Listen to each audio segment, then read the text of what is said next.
ক ঘন্টা নাম করো? হঠাৎ। হঠাৎ মানে? দিনে ক ঘন্টা নাম করো? ঠাকুর আলোচনা করতে এসছো?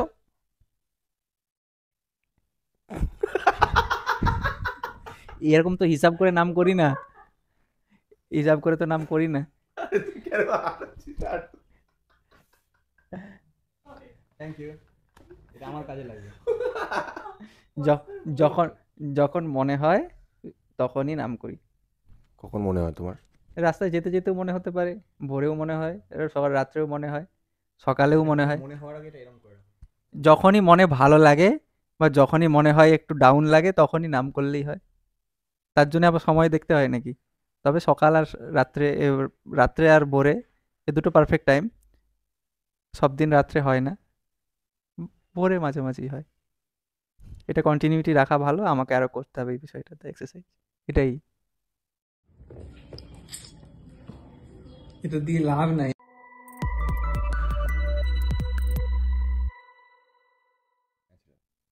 রাস্তায় যখন বাসে বসেছিলাম, বসে উম,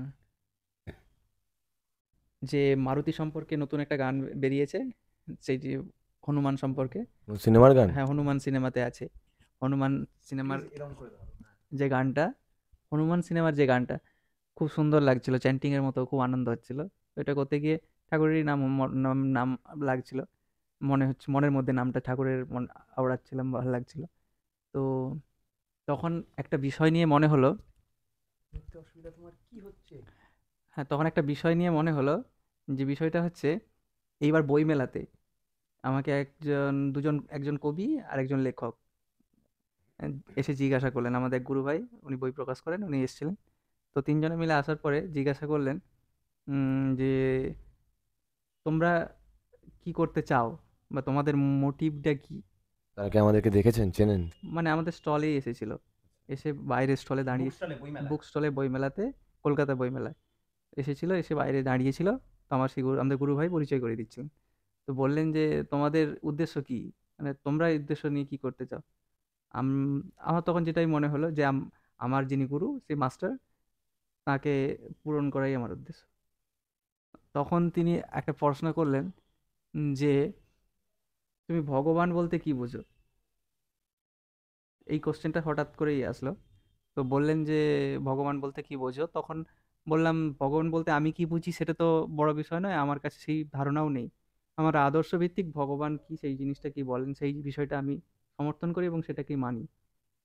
তো সেই বিষয়ে যদি বলি যে একটা সর্ব বিষয়ে সজাগ থাকা চেতনশীল ব্যক্তিত্ব, যিনি সবার পরিবেশে প্রত্যেকটি মানুষের বিভিন্ন খারাপ ভালোর ভালোতে, খারাপকে ভালোতে পরিবর্তন করার জন্য সবসময় চেষ্টায় থাকেন এবং সেগুলো পালন করতে বলেন, যেগুলোতে ভালো থেকে আরো ভালো হতে পারে।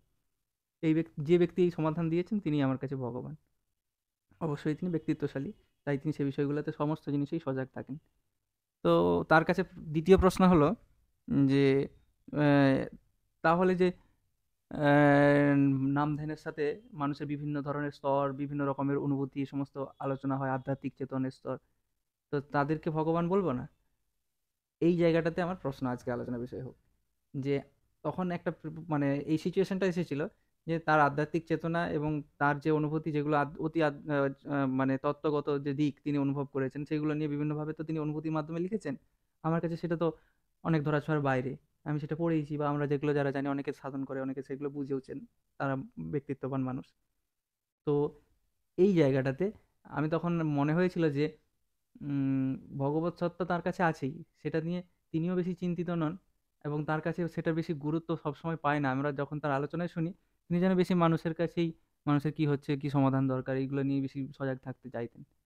তাহলে এই জায়গাটাতে যে ভগবান রূপে আমরা যাদেরকে পুজো করছি, যাকে করি, তার ভগবান যে সত্তাটা, সেইটা নিয়ে আমরা তত্ত্বগত দিক দিয়ে দেখব, না তিনি যেভাবে আমাদেরকে চলতে বলেছেন সেই বিষয়টার উপরে প্রভাব ফেলবে আমাদের জীবনে।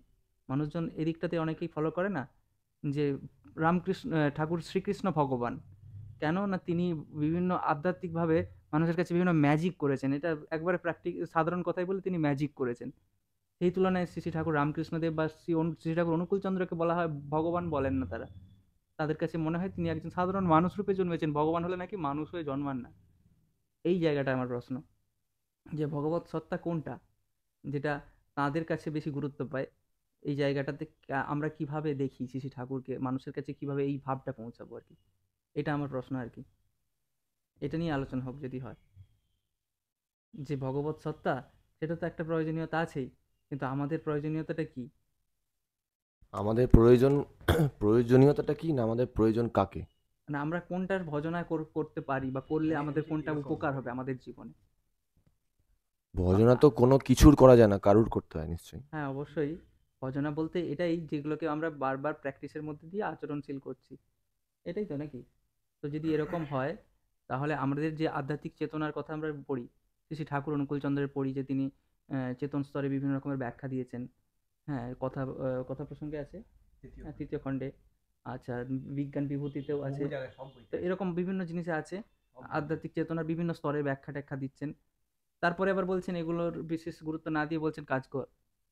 তো এই যে জায়গাটা, আমরা মানুষজন ওইটার বেশি এক্সারসাইজ করি, বা ওইটার এক্সারসাইজ নয়, ওইটার বেশি ফ্যাসিনেটেড ভাবে আমরা সেটার বেশি মনন করি, এরকম বলতে চাইছি। আবার তিনি বলছেন কাজ কর, দুটোর মধ্যে মানুষ কোন দিকটাতে আকৃষ্ট হয়, কিন্তু আকৃষ্ট করব কিভাবে তার এই বাস্তবিক দিকটাতে, এইটা জানতে চাই। বাস্তব দিক কোনটা তোমার মনে ওই হয়? যে বাস্তব দিক, যে প্রত্যেক দিন প্র্যাকটিসের মধ্যে এই নাম ধ্যান করা, প্রত্যেক দিন বাস্তবিক জীবনে একটা একটা করে কাজ করে প্র্যাকটিস করা। যেমন ধরো, আমি আজকে টাইমলি এই কাজটা করলাম, তার সাথে সাথে নামের মধ্যে দিয়ে কিভাবে ফুলফিল করছি ঠাকুরকে, সেই চিন্তাটা দিয়ে পূর্ণ করলাম, সেই কাজটা আমার ঠাকুরের কাজ হয়ে গেল। আমার ব্যক্তিগত জীবনে পড়া আছে, আমি পড়লাম, পড়ার সাথে সাথে যেমন পাপাই পড়লো, পড়ার সাথে সাথে সেটা দেখলো যে সেটার সাথে মিল আছে পুরুষোত্তমের কোন দিকটার আচরণের, সেই জিনিসটা নিয়ে সে একটা ভিডিও বানিয়ে নিল, মানুষের কাছে সেই ভিডিওটা পৌঁছে গেল। তারা বুঝলো যে হ্যাঁ, এই আচরণটা দিয়ে তো ঠাকুরের সাথে মানে আমরাও হয়ে উঠতে পারি, তার ছেলের মতো করে, তার মায়ের মতো করে। তার মানে সেটা সে আচরণশীল হওয়ার চেষ্টা করলো, তার পড়াটা সেখানে ঠাকুরে ফুলফিল হয়ে গেল, সেটা কিন্তু ঠাকুরের কাজ হয়ে গেল।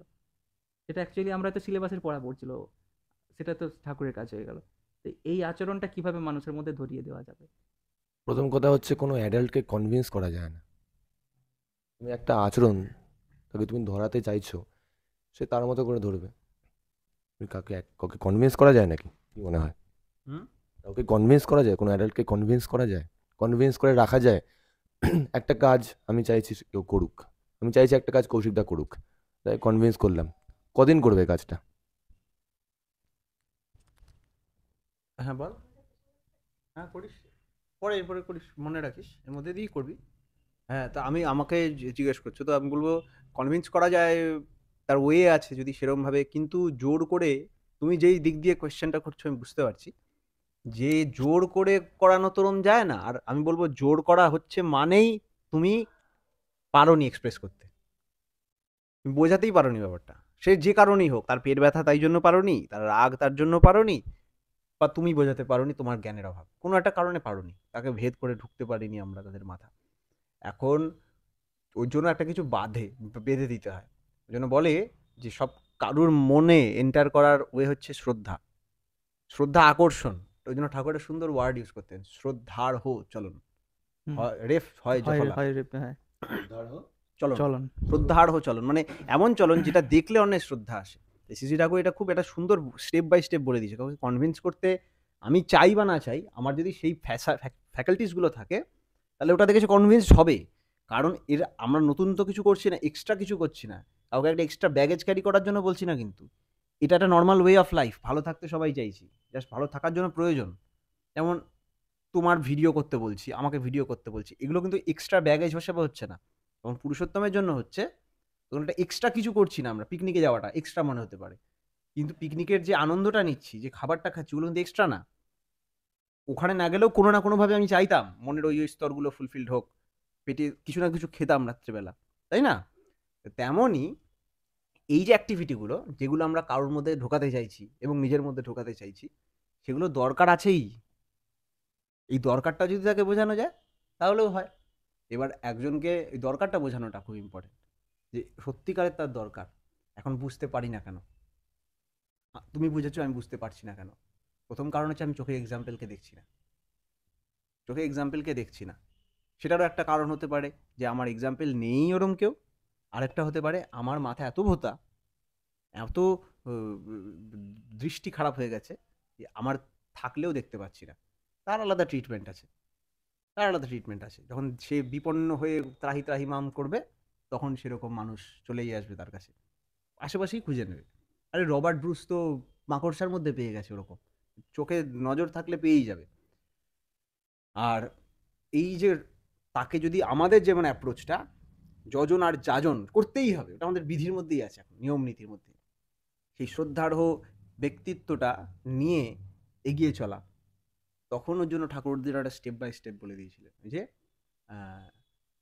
সঙ্গাত সঞ্জায়তে শ্রদ্ধা, শ্রদ্ধয়া দৃষ্টি শুদ্ধতা, দৃষ্টি শুদ্ধেরই বিশ্বাস, এই যে কনভিকশন বা কনভিন্স হলো, বিশ্বাসাত নির্বিচারিতা, তারপর বিচার করা বন্ধ করবে। মানে তুমি যাই বলছো সব তো নিচ্ছে না, অর্ধেক বার করে দিচ্ছে, নিজের মন মতো করে নিচ্ছে, কিন্তু তারপরে যখন তোমার উপর শ্রদ্ধা হয়ে যাবে, তোমার উপর দৃষ্টি খুলে যাবে এবং তোমার উপর বিশ্বাস হবে, তখন বিচার না করে নেওয়া স্টার্ট করবে।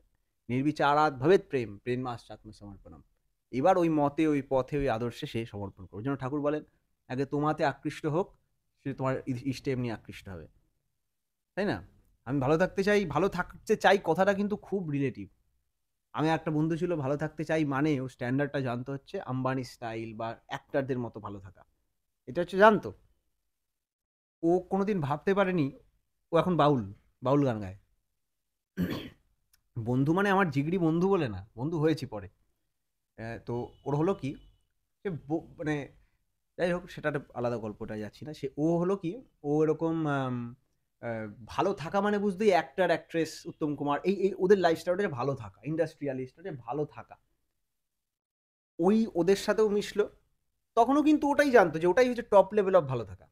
হ্যাঁ, একটু তাদের কষ্ট হবে, মৃত্যু জড়া থাকবে, করতে করতে একদিনও দেখলো একটা রাস্তার মানে গরিব একজন লোক, সে পুরো নোংরা ধুলো মাটি মাখা, ওই বাউল টাইপের, বাট অত সদাচারীও না, ফাটা ভাঙা গলায় এরকম করে একটা ভায়োলিনের মতো কি ক্যাঁ করে বাজাচ্ছে আর গান গাইছে, ওরে দেখবি যদি এরম মানুষ, এরকম করে সব গান গাইতো। ও কি বসলো আর দেখলো ওই গান টান গিয়ে একটা ছোট্ট বিড়ি ধরালো, আর চায়ের দোকান থেকে চাটা নিল, সে বিড়ি খেত আর চা খেত। ও হ্যাঁ, ও একদিন দেখছে যে আরে লোকটা এখন বিড়ি খাচ্ছে, চা খাচ্ছে, ঠিক আছে, দেখলো আস্তে আস্তে বিড়ি রাগ করে ফেলে দিল। এটা ওই লোকটাকে দেখছে কিন্তু, তখন ওই বিড়ি ওই বাউলটা সামনে গেল, গিয়ে বললো ফেলে দিলে কেন? ও দেখছে সাড়া দিচ্ছে না, এরকম ভাবে তাকিয়ে রয়েছে, আর এখান দিয়ে এরকম করে জল পড়ছে, হাতে বিড়ি ফেলে দিয়েছে, ওইখান দিয়ে জল পড়ছে চোখ দিয়ে। তুমি কি কি হয়েছে, এরকম করছো কেন? ওর সাথে ওর বন্ধুত্ব হলো, তখন ও একটা নতুন টেস্ট পেলো, বললো যে এ এমন একটা কিছু পাচ্ছে এই মুহূর্তে, এটা এমন কিছু রিয়েলাইজ করছে, কারণ ও কাউকে দেখানোর জন্য করছে না, কিন্তু ওর নিজের মতো রাস্তার ধারে ওটা ওরকম করে আছে, তখন বুঝলে এ কিছু একটা এমন কিছু এনজয় করছে যে ওটা আমার জানা চাই। এইটা ওর মধ্যে ছোটবেলা থেকে ছিল যে হাইয়েস্ট কিছু থাকলে আমি ওইটা পাবো, আমি লাইফটাকে সবচেয়ে বেশি উঁচুতে এনজয় করতে চাই। ও তখন ওই লোকটাকে বল, তোমার কি চাই জীবনে, লক্ষ্য কি? ও হ্যাঁ হ্যাঁ করে হাসে, দাঁতটা ফোকলা, হ্যাঁ হ্যাঁ করে হাসতো।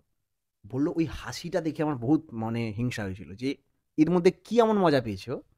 তখন আমি ভাবলাম একে বিশালভাবে অত্যাচার করবো, দেখো কায়দা করে ওর গুরু হয়ে গেল। একদিন বললো যে এর একমাত্র আমি দেখছি এক্স থেকে যদি কিছু ডিস্টার্ব করতে হয়, এর ওই ভায়োলিনটা নিয়ে নিতে হবে। ও বলেছিল তুমি আমাকে তোমার ভায়োলিনটা দিয়ে দেবে, তোমার সব আনন্দ ওই ভায়োলিনে লুকিয়ে আছে আমি জানি। ওটা দিতে চাইছিল না ফার্স্টে, কারণ আর তো কিছু নেই ওর, টাকা যা ভিক্ষা টিক্কা ওটা বাজিয়েই আসে, কিন্তু নিজের দিকে একটু ভাবলো আর ভায়োলিনটাও দিয়ে দিল। বলে এবার থেকে ও নিশ্চয়ই লাইফে কষ্ট পাবে। স্টোরিটা বুঝতে পারছো তো? পরের দিন এসে দেখলো, ভাবলো যে ওর কিছু চেঞ্জ আসবে, কিচ্ছু চেঞ্জ আসেনি। ও হাত তালি দিয়ে দিয়ে কি একটা ভুলভাল লিরিক্সের কোনো মা বাপ নেই, উল্টো পাল্টা গেয়ে যাচ্ছে, কিন্তু ওই সেই আনন্দ। এখন ব্যাপার হচ্ছে এটা কি, কিসের আনন্দ, কি ব্যাপারটা কি, এইটা খুঁজতে খুঁজতে ওর পুরো লাইফ চেঞ্জ। তাহলে এদিক দিয়ে বলতে গেলে কনভিন্স করতে হলো না, কিন্তু ওরকমভাবে কনভিন্সড হয়ে গেল ব্যক্তিত্বটা ওইভাবে দেখে। আর আরেকটা জিনিস, ওই রকম কিছু এক্সিস্ট করে ও কোনোদিন ভাবতেও পারেনি। ও যেটাকে আনন্দের শিখর ভাবতো, ওটা যে ওটা ইকুয়েশনটাই না, যে আমাকে ছোটবেলায় যখন ভাবতাম যে যখন বড় হব, তখন ওই ছোট ছোট মোবাইলগুলো বেরিয়েছিল, গেম খেলা যেত কিপ্যাডওয়ালা, তখন ভাবতাম এর পরে যে ভালো ফোনটা বেরোবে সেটারও সুইচওয়ালাই ভাবতাম, সুইচ হবে, স্ক্রিনটা একটু বড় হবে, বা আরও 25টা সুইচ হবে, ঠিক আছে। কোনোদিন ভাবতেই পারিনি যে এরকম ফোনও হতে পারে যার স্ক্রিনটাতেই টাচ করা যাবে। এই রাস্তাটাকে ভাবিনি, মানে এটা হতেই পারে না, এটা কোনো রাস্তাই ছিল না। তারপরে এমন একটা জিনিস আবিষ্কার হয়ে গেল আইফোন আসার পর থেকে, যে মানে স্ক্রিনেই টাচ করছে সবাই। আমার ওই স্বপ্নর লাইনটাই ভেঙে গেল, মানে আরো ভালো ফোন, আরো ভালো ফোনের লাইনটাই ভেঙে গেল। তো তেমনই আমরা সবাই যেটা পাওয়ার জন্য ছুটছি, যে স্টাইলটাকে ভাবছি, আমাদের মাথাটা যে ইমেজ আছে, এইটা হচ্ছে ভালো থাকা, এই হচ্ছে ব্যাপার, এই হচ্ছে ও মনের বানানো। আর যে যাদের কথা তুমি বলছো পুরুষোত্তম, ওরা এসে ওটাই ভেঙে দেবে। ভবসাগর তারণ যে আছে না, খণ্ডন হে আছে না, কি আছে, ভবসাগর তারণ কারণ হে রবিনন্দন রবিনন্দন বন্ধন বন্ধন খণ্ডন হে। খণ্ডন হে। তা আমরা ওই যে চক্রব্যূহর মধ্যে বন্ধনের আটকে গেছি। বন্ধন খারাপ না, যে বন্ধন তোমায় আকাশে উপরে নিয়ে যাবে সে বন্ধন খারাপ না, সে ভালো তো। কিন্তু যে বন্ধন ওই আমাকে বেঁধে রাখবে, আমরা রবিনন্দন, সূর্যের তনয় জ্যোতির্ময়, যে আমাকে অন্ধকার করে রাখবে, তা ওইটা ওই চক্রব্যূহটাকে খণ্ডন করে দেবে কে? সেই সদ্গুরু ঈশ্বর প্রাপক হে, তুমি বিষ্ণু প্রজাপতি শঙ্কর হে। তার মানে ওই যে গুরু ব্রহ্মা গুরু বিষ্ণু গুরু, ওইখানে গুরু, ওখানে আদর্শ, ওখানে পুরুষোত্তম। এবার সেই গুরু সবাই হতে পারে। ওর গুরু তো ওই যে ওই একজন রাস্তায় থাকা বিড়ি বা ওরম একজন মানুষ হলো, কিন্তু উনি কি থেমে গেল? তারপরে উনি খুঁজতে খুঁজতে খুঁজতে খুঁজতে আরো উপরে আরো উপরে আরো উপরে করতে করতে খুঁজতে খুঁজতে উনাকেও ট্রান্সলেট করে গেল ওই ছেলেটা। শান্তিনিকেতনের ঘুরে বেড়ায়, এখানে ঘুরে বেড়ায়, থেকে ঘুরতে ঘুরতে একদিন দেখা হলো রাস্তা পথে, আবার দেখা হবে। ও ওর মতো করে কাজ করছে ঠাকুরের। তো এই যে ওয়ে, এখন ও আরো বড় ফুলফিলারকে খুঁজছে, করতে করতে শ্রী ঠাকুর সেরকম ফুলফিলার। এইখানে তোমার ওই প্রসঙ্গে বলতে একটা কথাই আমার বারবার মনে পড়ছিল, ঈশ্বরপুরীর কথা বলেছিলাম না, ঈশ্বরপুরী ওই যে দাদু, হ্যাঁ। ওনার টিচার যে ছিল ওই সন্তমাত ঠাকুরেরই গুরুদেবের ওই লাইন থেকে আসছেন। উনি একটা ভালো কথা বলেছেন এই ব্যাপারে। উনি বলছিলেন যে মেডিটেশনটা হচ্ছে থার্মোমিটারের মতো। এই যে তুমি যে স্তর, এই যে নাম ধ্যান, এগুলো থার্মোমিটারের মতো। ধরো তোমার জ্বর হয়েছে, থার্মোমিটার তোমার গায়ে ধরালাম, ওখানে দেখাবে টেম্পারেচার এত। আমার জ্বর নেই, আমাকে ধরাবে আমার টেম্পারেচার কম, তাই কি না? তো থার্মোমিটারটা তোমার গায়ে লাগালাম, তার জন্য তোমার দেখালো বিশাল টেম্পারেচার। এই টেম্পারেচারটা তোমাকে কে থার্মোমিটার দিয়েছিল? থার্মোমিটার দেয়নি, ও মাপলো শুধু, ওই দর্শনটা শুধু মেপে দিল। তেমন নাম ধ্যান ওই করে যে যে দর্শন শ্রুতি শ্রবণ যা যা হয়, ওগুলোই থার্মোমিটারের মতো মাপে। হিটটা তোমারই, হিটটা তুমি কিভাবে আনছো তা তুমি দেখছো কি না দেখছো। তুমি ট্রেনে উঠে চোখ বুজে ঘুমিয়ে আছো, তাহলেও তুমি শিয়ালদায় পৌঁছে যাবে। তুমি ট্রেনে উঠে যদি দেখতে দেখতে যাও, তাহলে শিয়ালদা পৌঁছে যাবে, তাই না? শিয়ালদা পৌঁছানো যদি আমাদের টার্গেটটা হয়, তো তেমনই যে হিটটা ভিতরে আছে, ওটা মাপে মেডিটেশন, শ্রবণ, দর্শন ইত্যাদি যা শুনেছি, এবং সন্তরাও তাই বলেন। পুরুষোত্তম তো বলেনি, ওনাদের কথা ছেড়েই দিলাম। তো আর হিটটা, ওটা আমাদের চলার জন্য হয়, তপস্যা, তাপ। হিট তো তাপ, তপ থেকে আসছে, তপের ফল তাপ। উষা নিশায় মন্ত্র সাধন, চলা ফেরায় জপ, যথাসময় ইষ্ট নির্দেশ মূর্ত করাই তপ। এটাই টপ, বেস্ট ওয়ে এটাই। এবার ওটাকে কতটা যে যত বড় ফুলফিলার, সে তত ইজি ওয়ে দিয়ে যেতে পারে। আরেকটা কথা, তুমি যে বললে না ঠাকুর প্র্যাকটিক্যালি, ঠাকুরের জীবনী তুমি আমার থেকে ভালো পড়েছো। তুমি ঠাকুরের জীবনী যত ঘাটবে দেখি আমরা, এটা যদি আজ থেকে 100 বছর পরে পড়ে, কেউ বিশ্বাস করবে না এটা একটা মানুষের লাইফ, হ্যাঁ কি না? কত লাইফ, অনেকগুলো। ডাক্তার, এই কুলি, এই এরকম, এই বলছে কীর্তন। আমি কালকেই পুণ্যবুদ্ধি পড়ছিলাম, করছিলাম যে ঠাকুর বলছে কীর্তন ছাড়া রাস্তা নেই, তোমরা বাঁচবে না। এই মানুষটা কিছুদিন পর কীর্তন বন্ধ করে দেবে।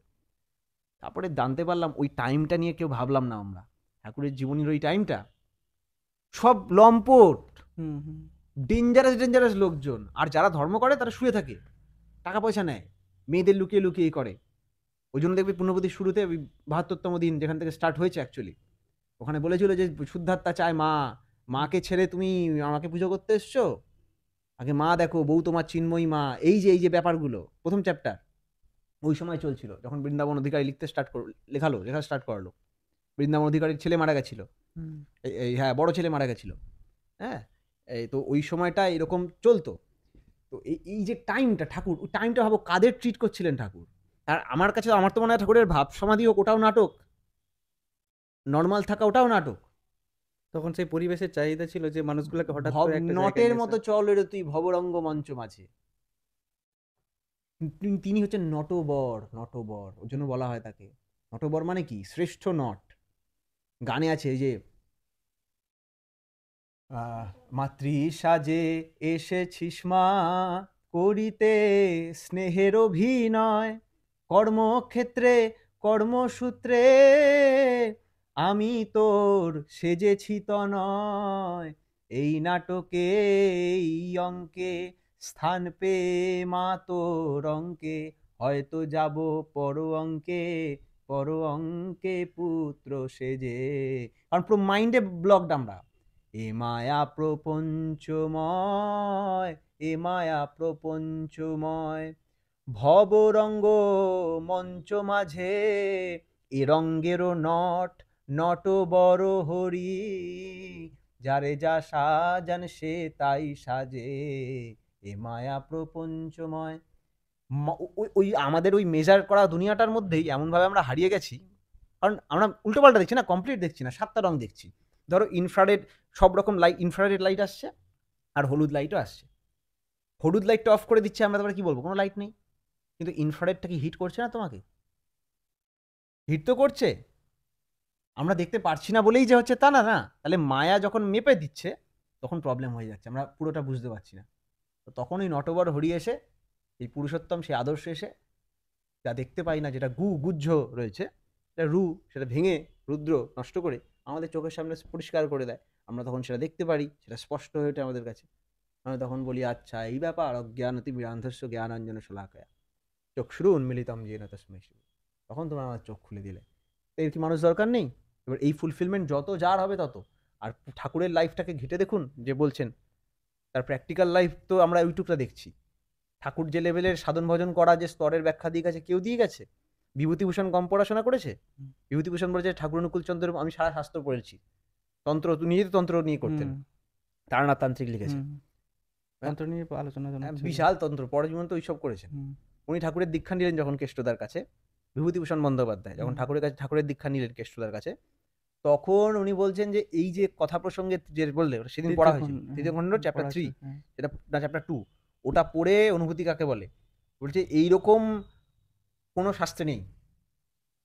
আর আমি বলবো ওটাই একমাত্র ঠাকুরের হাইয়েস্ট জিনিস না। ঠাকুর বলছেন এটা সামান্য, যতটুক আর কি সবার হতে পারে আমি ততটুক বলে গেলাম। ওটা নাকি বিভূতিভূষণ পড়ে বলছেন যে এরকম শাস্ত্রে নেই। আমি সব শাস্ত্র পড়েছি মোটামুটি। এটাও বলেছিলেন যে একটা মানে সাহিত্য এই চরম পর্যায়ে হতে পারে, সাহিত্য এরকম হতে পারে না। হ্যাঁ, সাহিত্য এরকম হতে পারে, তাই আমি ভাবতে পারি না। আর সাধনার কথা তুমি ছেড়ে দাও। ওই যে যেটা বিবেকানন্দ বলছেন অবাং মানস গোচরম, ওটা বিবেকানন্দ না, ওটা আমাদের বেদান্তেই আছে। মানে ভাষায় হয় না, ওটা ব্যক্তই করা যায় না। অবাং মানস গোচরম বোঝে প্রাণ ও বোঝে যার, নাহি সূর্য নাহি জ্যোতি। ওটা ঠাকুর অবাং মানস গোচরমকে একদম গোচরে এনে একদম ব্যাখ্যা করে দিয়েছেন। আর কি ঠাকুরের কম অলৌকিক ঘটনা আছে? কিন্তু জিসাস বলছেন নো, যে যে আমাকে দেখেছে, আমার মিরাকেল দেখেছে অথচ আমাকে ভালোবাসে, তারা ব্লেসেড। যে আমার মিরাকেল দেখেনি তবুও আমাকে ভালোবাসে, দে আর মোর ব্লেসেড। জিসাসের বাণী। আছে তোমার রামকৃষ্ণদেব বলেছে জাদু করতেন না, মানে জাদু মানে তোমাদের এই ভাষায় যে জাদু মিরাকেল, উনি মিরাকেল বন্ধ করাতেন। অজস্র স্টোরি আছে। একটা স্টোরি হচ্ছে, একজন ছিল যে সবাইকে ডিবেট রাখতো, ডিবেটে থেকে হা করে চেঁচাতো, আর ওই হা হুঙ্কারে অন্য কেউ ভুলে যেত, ব্রেন খারাপ হয়ে যেত ওর সামনে যে বসতো। রামকৃষ্ণদেবকে ডেকেছিল পরমহংসদেব, কোনো কথা নেই বার্তা নেই, ও সামনে এসে রামকৃষ্ণ ও দেবের কাছে হা করে চেঁচিয়েছে। রামকৃষ্ণদেব ভয় পেয়ে রেখেছে। রামকৃষ্ণদেব বলছে শালা আমার দিকে চেঁচালি, হা আরো জোরে ঠাকুর চেঁচিয়েছে। আর ঠাকুর কেউ ওরম আজ অব্দি ওর সামনে চেঁচায়নি, ঠাকুর চেঁচিয়েছে, ওতে ও ভুলে গেছে চেঁচানো, গলা ভেঙে গেছে, মানে ও হয়ে গেছে, ওর অবস্থা খারাপ। বলে নাকি ওর ব্যাখ্যা ওপরে রামকৃষ্ণ মিশনেই ছিল, মানে দক্ষিণেশ্বরেই ছিল সে শক্তি। উনি তারপরে বলছে পরে যে ঠাকুর সেদিন আমার নিয়ে নিল ওই শক্তিটা। আরেকজন ছিল যে জব করলে পিঠ দিয়ে আলো বেরোতো, ওটার জন্য ওর অনেক ভক্ত হয়ে গেছিল, পিঠ দিয়ে আলো বেরোতো। ওনাকে একজন সাধিকা নিয়ে এসেছিলেন তো? হ্যাঁ হ্যাঁ, সাধিকা নিয়ে এসেছিলেন। সাধিকা, আওয়াজ আসবে না এখানে। তো সাধিকা নিয়ে এসেছিল। তো সাধিকা বলতে যে মা ওই যে রামকৃষ্ণদেবের গুরু ছিল, তো ওই ওই ওই এটা তোর তোমার ওই আলো বেরোতো, ওর আলো পিঠের আলো নিয়ে নিয়েছে। ওই তোমার জোনাকি হতে হবে না। এখানে বিটুর প্রশ্নটা হয়ে গেলে ভালো হতো। হ্যাঁ, এ বিটু থাকুক ওটা। বিটু প্রশ্নটা করে যা তো।